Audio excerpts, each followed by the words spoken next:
나이 먹은 게 자랑은 아니지만은 제가 요새 좀 병원을 좀 자주 다니게 됐어요. 다니면서 제가 하나 느낀 것이 젊었을 때, 건강할 때, 몸을 자유롭게 움직일 수 있을 때 하나님께 감사해 본 적이 별로 없었다를 제가 느꼈습니다. 이제 와서 그때의 잘못을 뉘우치고 하나님께 회개도 했습니다. 성도님들, 건강하실 때 몸이 자유롭게 움직이는 것에 대해 감사하시라는 뜻으로 오늘 설교를 시작을 합니다. 성도 여러분, 우리들의 눈이 잘 보이고 귀도 잘 들리고 온 몸의 지체가 건강한 것에 대해서 우리가 감사해 본 적이 있습니까? 아침에 잠에서 깼을 때 눈을 뜬 것에 대해 기쁨으로 기도해 보신 적이 있습니까? 이런 그 사실을 조금이라도 우리가 알게 되면 오늘 하루도 내가 살아있다는 이 사실보다 더 감사하고 더 고귀하고 더 행복한 일이 없다는 것을 우리는 알 수 있고 또 감사할 수가 있을 겁니다. 오늘 본문은 10명의 나병 환자 이야기입니다. 10명의 나병 환자들이 예수님을 만나 멀리 서서 소리 높여서 예수 선생님이 우리를 긍휼히 여기소서라고 외쳤습니다. 예수님은 그 10명의 나병 환자들의 병을 고쳐주셨습니다. 그런데 이 10명의 나병 환자들 모두가 병 고침을 받았는데 한 사람만이 다시 예수님께 와서 감사를 했다는 사실입니다. 9명의 사람은 병만 나오면 된 것으로 그렇게 생각을 했습니다. 그렇게 알았습니다. 우리는 예수님께 다시 와서 감사를 한 이 한 명의 나병 환자처럼 감사를 함으로 마음을 치료받는 것이 더 중요함을 우리는 알아야 됩니다. 감사는 당연한 겁니다. 주님은 감사하는 자를 찾으십니다. 우리가 감사해야 할 이유는 데살로니가전서 5장 18절에 범사에 감사하라. 이는 그리스도 예수 안에서 너희를 향하신 하나님의 뜻이라고 했기 때문입니다. 좀 더 구체적으로 본문을 생각해 보겠습니다. 분명히 10명의 나병 환자들은 믿음이 있었습니다. 그들은 자신들의 병을 고쳐 주실 수 있는 분이 예수 그리스도임을 믿었습니다. 그렇기 때문에 10명의 나병 환자들은 예수님께 찾아왔던 겁니다. 멀리 서서 외친 것을 보아 예수님께 간절한 마음이 있었습니다. 예수님께서 이들을 보시고 바싹 다가가서 기도해 주시지 않았습니다. 안수 기도해 주신 것도 아닙니다. 본문 14절에 보니까 보시고 그랬어요. 이르시되 가서 제사장들에게 너희 몸을 보이라 하셨더니 그들이 가다가 깨끗함을 받은지라. 이것으로 이들의 믿음의 모습을 우리는 볼 수가 있습니다. 이 10명의 나병 환자들이 만일에 믿음이 없었다면 아마 이렇게 했을지도 모릅니다. 아니, 병을 고쳐주시지 않고 제사장에게 가라고 한다면서 가지 않고 예수님의 명령에 불순종할 수도 있었습니다. 그런데 이들은 예수님의 말씀을 그대로 믿고 순종함으로 저희가 가다가 깨끗함을 받았다고 성경은 말씀하고 있습니다.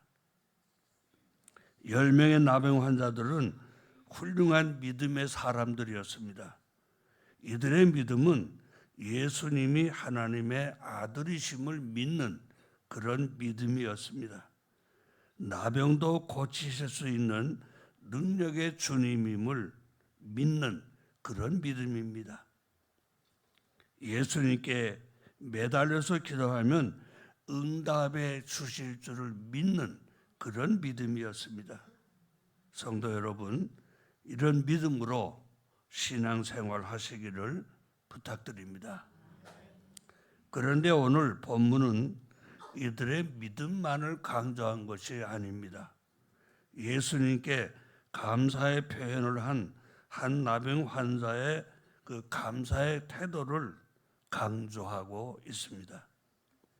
본문 15절, 그 16절에 그 중에 한 사람이 자기가 나은 것을 보고 큰 소리로 하나님께 영광을 돌리며 돌아와 예수의 발 아래 엎드려 감사하니 그는 사마리아 사람이라 이렇게 말씀하고 있습니다.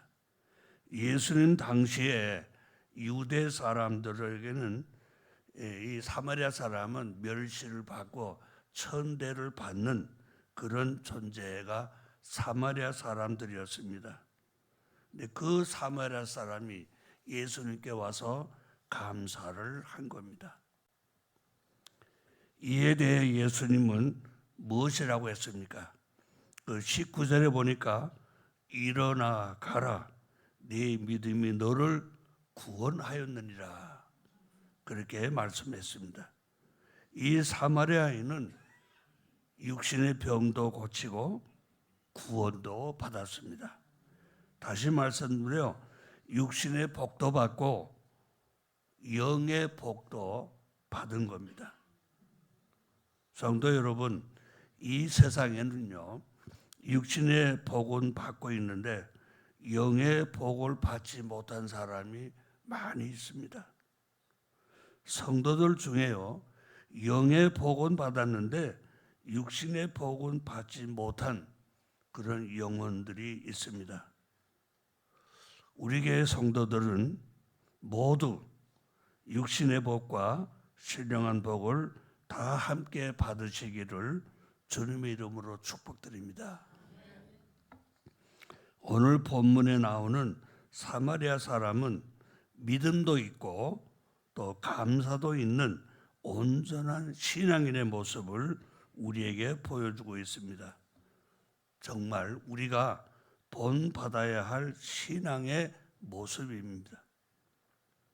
성도들 가운데는 믿음은 있는데 감사 생활이 부족한 성도들을 볼 수가 있습니다. 우리 가정의 자녀들이 부모 사랑을 받고 그걸 느끼면서 알고 있지만 보답하는 자녀가 있는 반면 보답이 없는 자녀가 있는 것과 똑같은 것으로 우리가 생각할 수 있습니다. 감사의 표현으로 감사 예물을 별로 드리지 못하는 성도가 있는데 참 안타까운 일이 아닐 수가 없습니다.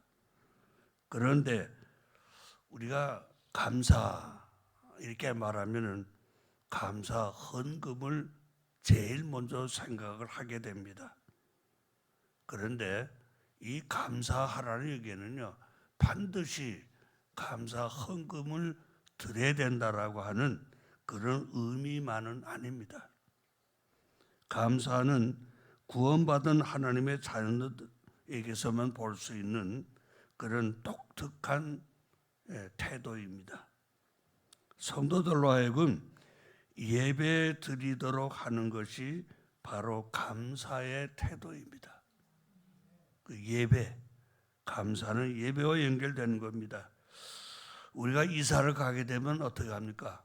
제일 먼저 목사님 모시고 감사 예배를 드립니다. 나이가 들어서 60, 70, 80대면요 7순 8순 잔치를 할 때도요 어떻게 합니까? 감사 예배를 우리가 드립니다. 감사는 예배입니다. 성도 여러분, 11조는요 하나님께 마땅히 드리는 의무 헌금입니다.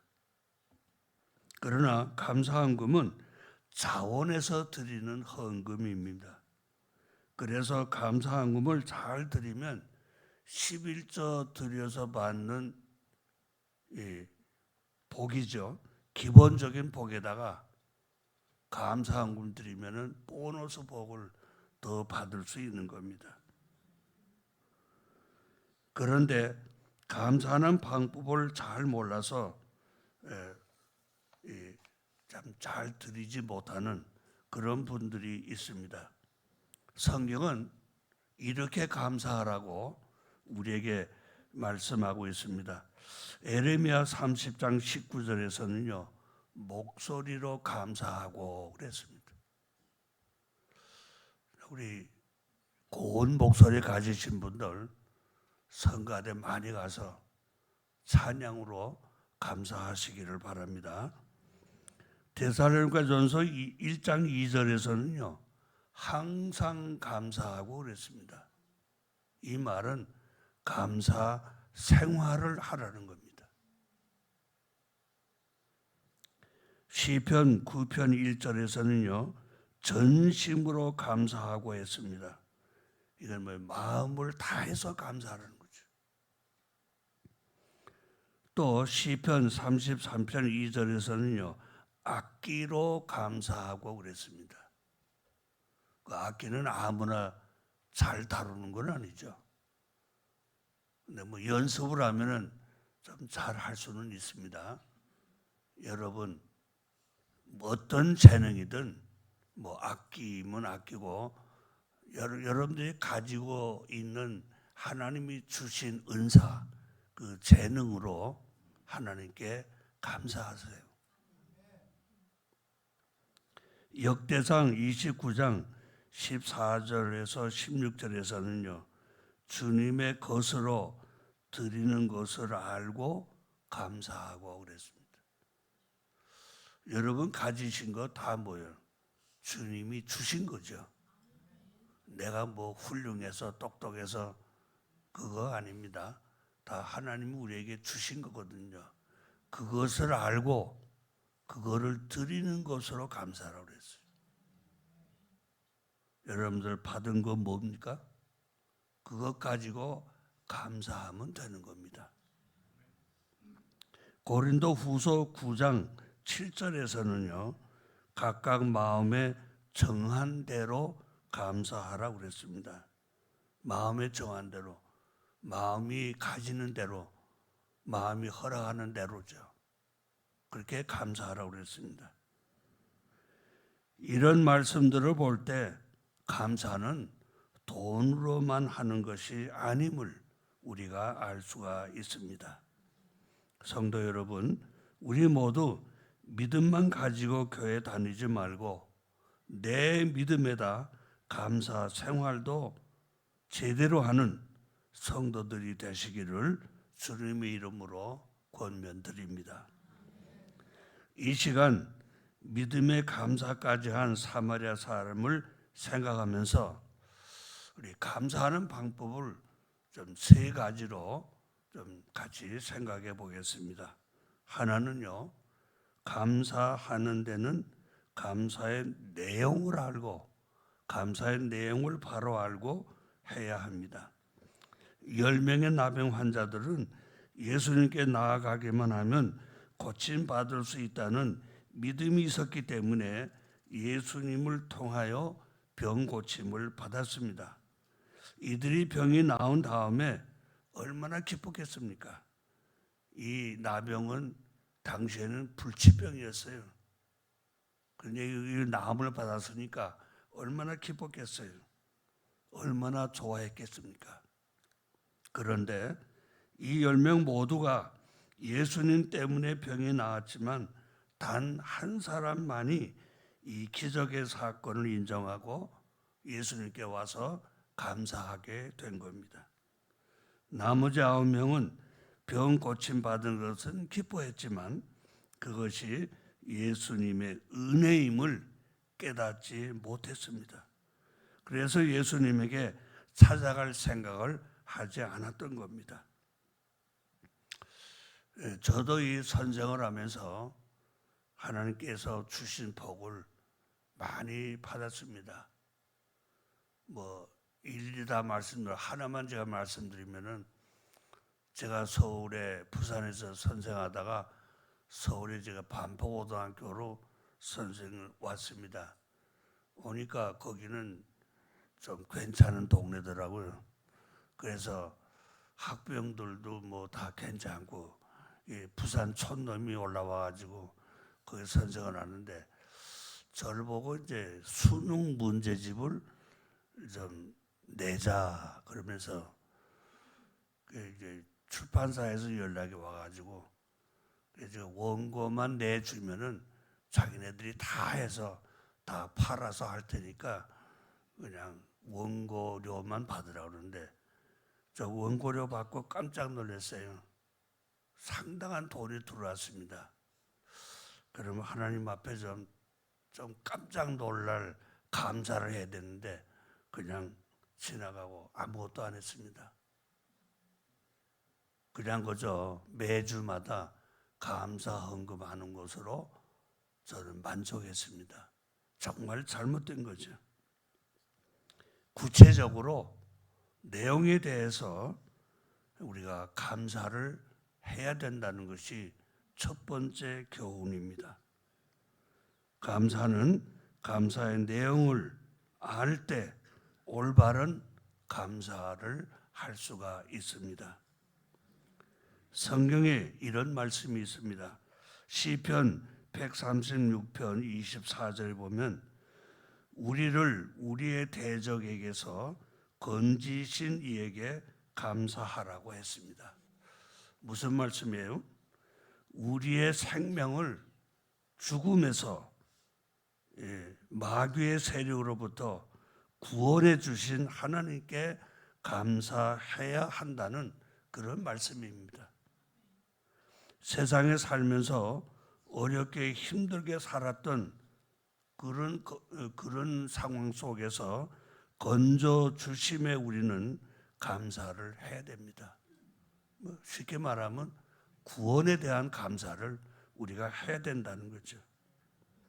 오늘 본문에 나오는 사마리아 사람 같이 감사의 내용을 바로 깨달아 감사하시는 긍정적인 성도가 되시기를 주님의 이름으로 부탁드립니다.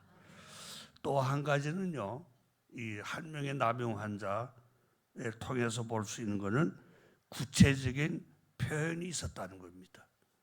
그래서 감사는 구체적인 표현을 해야 된다. 그 16절에 우리 본문 16절에 보면 예수의 발 아래 엎드려 감사하니 그랬어요. 그는 사마리아 사람이라 그랬어요. 그러니까 감사하니 우리 성경에는 그렇게 되어 있습니다.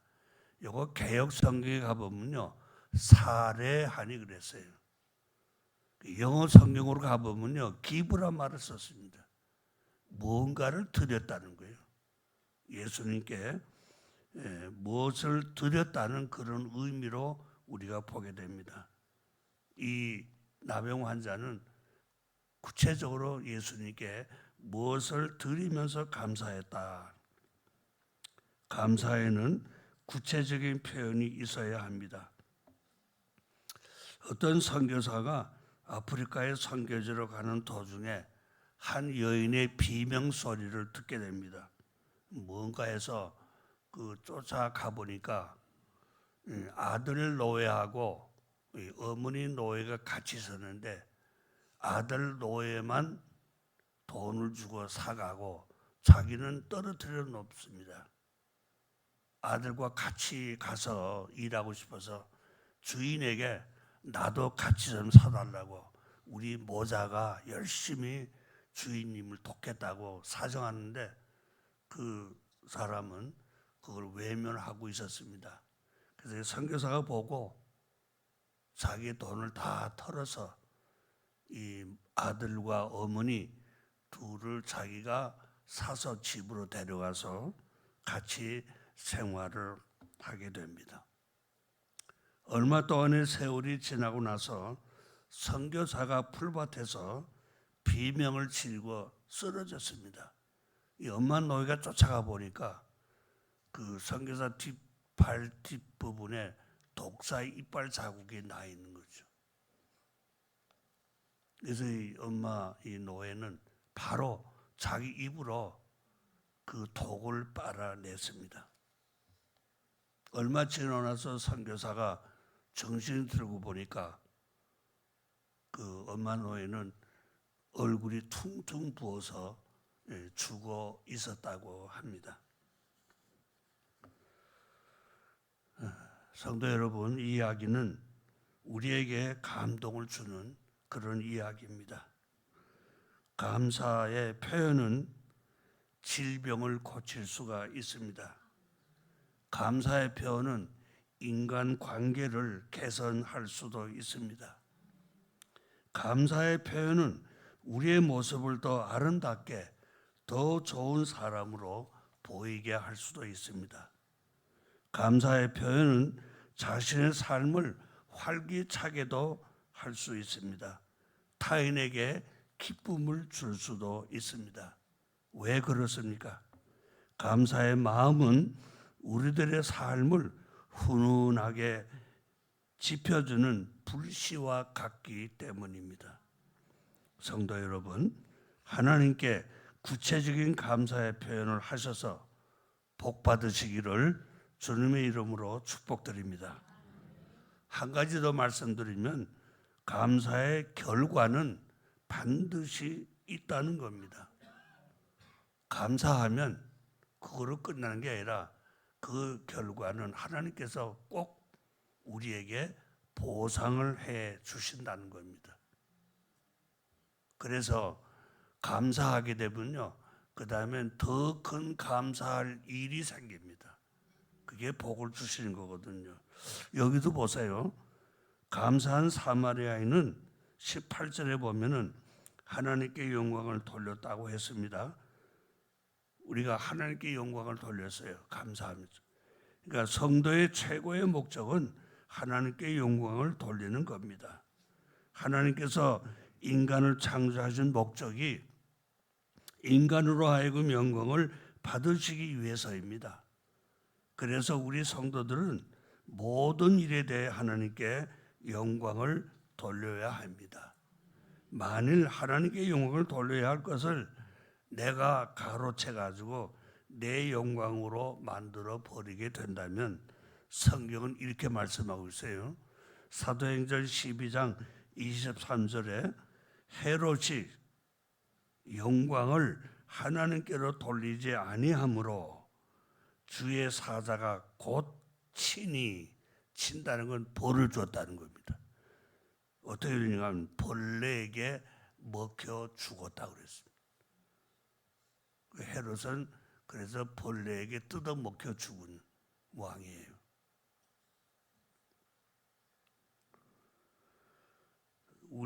그렇기 때문에 우리는 모든 영광은 하나님께 돌려야 합니다. 사마리아 사람은 그렇게 하나님께 영광을 돌리고 감사를 했더니 예수님께서 19절에서 뭐라고 그랬어요? 일어나 가라. 내 믿음이 너를 구원했다라고 구원의 복을 받은 겁니다. 그러니까 육신의 병도 고치고 또 구원도 받게 되는 더 큰 복을 받게 된 겁니다. 기독교의 은혜 중에서 최고의 은혜가 뭐냐? 구원의 은혜입니다. 사마리아 사람은 감사와 영광으로 최고의 은혜를 받게 된 겁니다. 분명히 아시기 바랍니다. 감사하는 자는 더 큰 감사의 일이 분명히 생깁니다. 하나님이 그렇게 복을 주시기 때문이죠. 독일의 어느 지역에 흉년이 들었습니다. 그래서 많은 사람들이 굶주리게 됐는데 한 부자가 자기는 돈이 많은데 사람들이 힘들게 어렵게 사니까 내가 가지고 있는 걸 가지고 어린 아이들에게 이 어려울 때 그래도 점심에 빵 한 조각이라도 먹으라고 빵을 구워서 나누어 주기를 시작했습니다.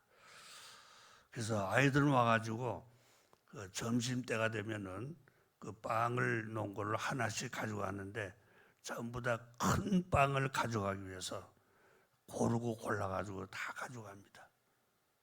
그러면서 그 빵을 구워주는 주인에게는 감사하다는 인사 하지 않았습니다. 근데 제일 마지막에 제일 남은 거 제일 작은 거죠.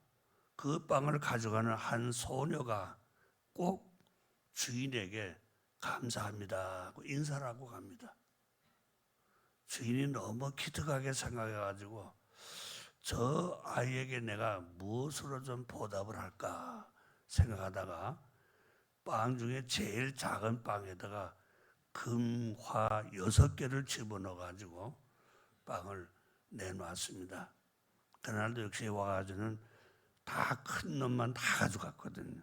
나머지 제일 남은 거 하나, 제일 작은 빵은 이 소녀의 차지가 돼가지고는 소녀가 그걸 집어들고 가면서 감사합니다 하고 인사하고 갔습니다. 가서 빵을 먹다 보니까 금화가 나오거든요. 놀라서 뛰어왔습니다. 주인에게 말했을 때 부자는 이렇게 지금 소녀에게 말을 합니다. 애야, 감사할 줄 아는 네게 주는 선물이다. 그렇게 말합니다. 인간 사회에서도 감사할 줄 아는 사람은 이렇게 좋은 선물을 받게 되는데 하나님께서는 우리에게 어떤 좋은 선물을 주실까? 성경에 여러 가지로 말씀하고 있습니다. 시편 122편 6절에서 성도에게 유익하도록 과실이 풍성하게 하며 형통하게 한다고 그랬습니다. 감사하면 형통의 복을 받아요. 마태복음 6장 19절에서 30절에 보게 되면요, 하늘의 보물을 쌓아두게 된다고 그랬어요. 감사는요. 근데 그거는 도둑을 맞거나 좀이나 동록이 해하지 못한다 그랬습니다. 여러분들 감사 많이 하시면은 나중에 천국 가서 받을 게 많은 거예요. 고린도 후서 9장 8절에 보면요, 모든 일에 항상 넉넉하여 그랬어요. 모든 일에 항상 넉넉하여 착한 일을 넘치게 한다고 그렇게 말씀하고 있고, 그 바로 밑에 9장 10절에 보면요, 풍성하게 한다고 그래요. 풍성하게. 뭐 이 정도면 우리가 살아가는데 부족한 거 하나도 없죠. 이런 복을 우리에게 주신다고 성경은 말씀하고 있습니다.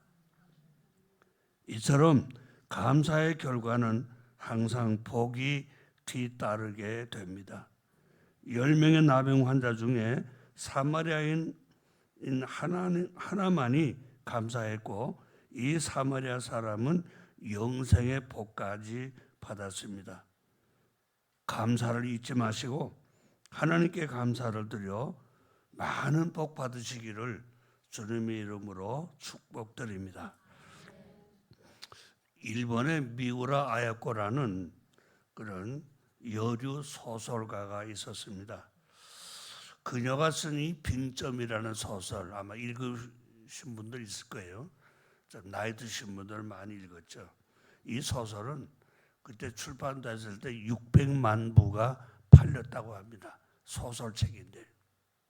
그리고 일본에서 나온 소설 중에서 여러 나라로 번역된 이런 책들이 있는데, 이 빙점이라는 소설이 가장 많은 나라의 말로 번역이 돼가지고 세계로 많이 팔려나갔다고 그렇게 말합니다. 사실 이 빙점을 쓴 미우라 아야코는요, 이 빙점을 쓰기 전에 굉장히 어려운 생활을 했습니다. 왜 그러냐면은 폐결핵 그리고 척추 질환 때문에 13년 동안 요양 생활을 했습니다.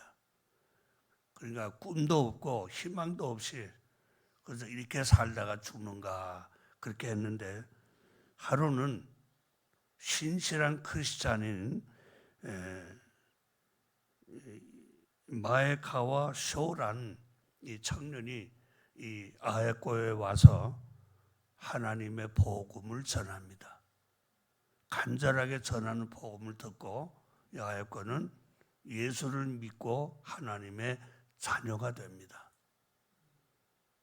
그런데 이 쇼라는 이 청년이 그것만 해준 게 아니라 거기에다가 뭘 또 줬는가 하면 사랑을 줬어요. 사랑을 줘가지고 둘이 결혼하게 됩니다. 그래서 이 아에코가 참 이 병을 치료받으면서 희망도 갖고 그래가지고 나중에 이런 유명한 빙점이라는 소설을 썼다고 합니다. 이 병으로 약한 이 아에코의 모든 수발을 들고 이 소설가라는 그런 꿈을 이루게 한 이와 결혼해가지고 참 재미나게 사는데, 이 아에코가 결혼하고서 얼마 동안 지나고 나니까 좀 익숙해져가지고 남편의 사랑이 처음에는 너무 좋았는데 가면서 뭐 별거 아니다 하는 생각이 들어가지고 나중에는 남편의 사랑을 좀 짜증스럽게 그렇게 했습니다. 그런데 금방 그는 깨닫고 자기는 하나님께 회개했다고 합니다. 그러면서 그가 나중에 쓴 수필에서 이때 이야기를 이렇게 표현을 했습니다. 병약한 나와 결혼해준 남편이 처음엔 무척이나 고마웠다. 그러나 결혼 생활에 익숙해지자 고마움은 사라지고 오히려 화를 내고 짜증을 내는 나의 모습을 드러냈다. 익숙해진다는 것은 참으로 무서운 것이다. 이런 수필을 썼다고 합니다. 성도 여러분, 주님의 은혜를 감사하고 있습니까? 우리를 죄에서 구원해 주신 하나님의 은혜를 잊은 적은 없습니까? 당연하다고 생각하고 감사를 잊은 적은 없습니까? 우리가 절대로 잊으면 안 되는 은혜는 구원의 은혜입니다. 다음 주일은 우리가 추수감사 주일입니다. 1년에 한 번 오는 축하 행사로만 보내는 그런 일은 없어야 되겠습니다. 물론 축하 행사하고 다 해야 되겠지만은 가장 중요한 것은 구원의 은혜를 감사할 수 있어야 된다. 그런 말씀이 되겠습니다. 미우라 아야코가 남편과의 감동적인 결혼 생활에 익숙해져 고마움을 잊은 것을 회개한 것처럼 우리 성도들이 받은 구원의 은혜에 익숙해져 가지고 감사하지 못하는 성도가 되지 않기를 바랍니다. 오늘 본문 말씀에 등장한 9명의 나병 환자처럼 믿음만 가지고 있는 성도가 되지 말고 믿음에 감사를 한 이 한 명의 나병 환자처럼 감사를 더하시어 복받는 성도가 되시기를 주님의 이름으로 축원드립니다. 기도하겠습니다. 전능하신 하나님,